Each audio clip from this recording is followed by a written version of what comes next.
Hey there, Ernie here. Every now and then you just feel like sitting down and just watching something, anything. You know those days where you're just sitting there just scrolling through Amazon and scrolling through Netflix thinking, I don't know what I feel like I want to watch. Am I in the mood for comedy? Am I in the mood for a horror movie? Do I really want to sit and think? Am I in the right mind to watch a foreign film and read subtitles? I don't know. Sometimes you just want to just throw something on just as a distraction or just do something, entertain me, anything. Well, I was in that very situation and I found myself just scrolling through Netflix and scrolling through Amazon, and this one title just caught my eye: Hell House, LLC. So I was curious, what is Hell House, LLC?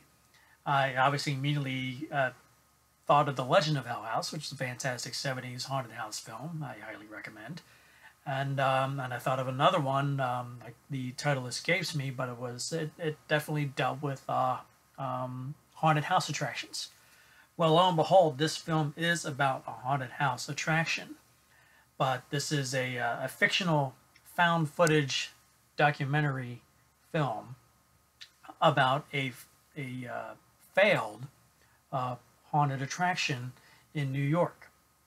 The story goes that this haunted attraction, which was situated within a allegedly haunted hotel, abandoned hotel that's been abandoned for more than a decade, and has a rather gruesome, mysterious, creepy past.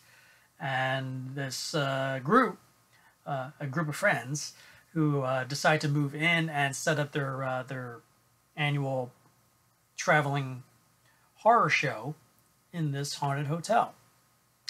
Now the film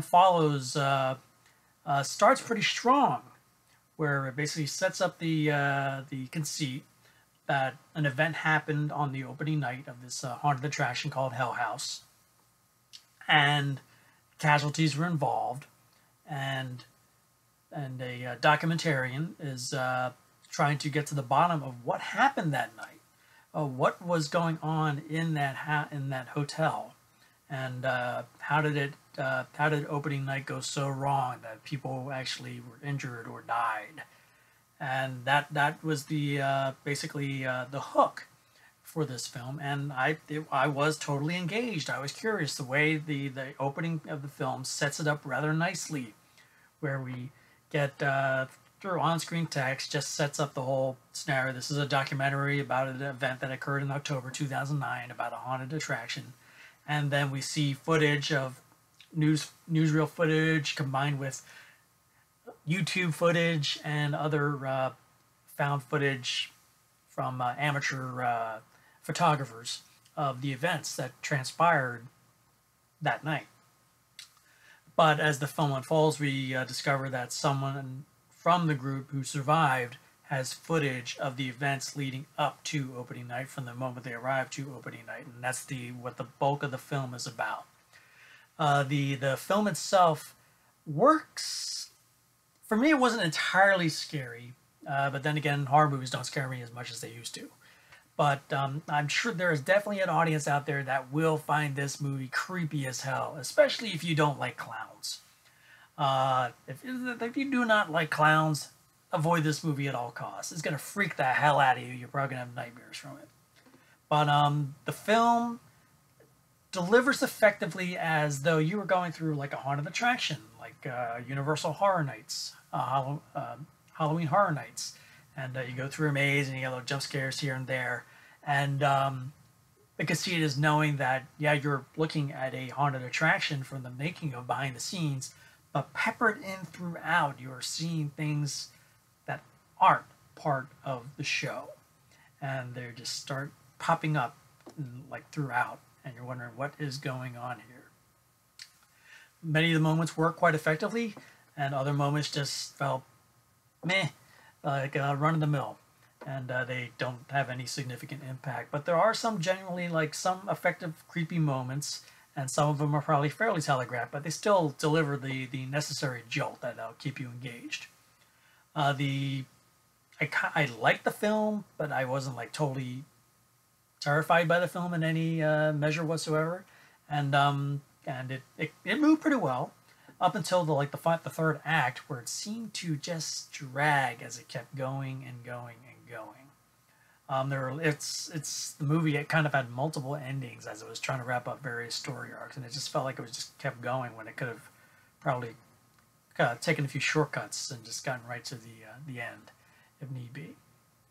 But it's for found footage films. It's a decent, comparable to maybe like a couple years ago a film came out called the House, or The Houses That October Built. I think it was called The House That October Built. Another film dealing with haunted attractions, and it shares the same, I guess, tapestry, you would say.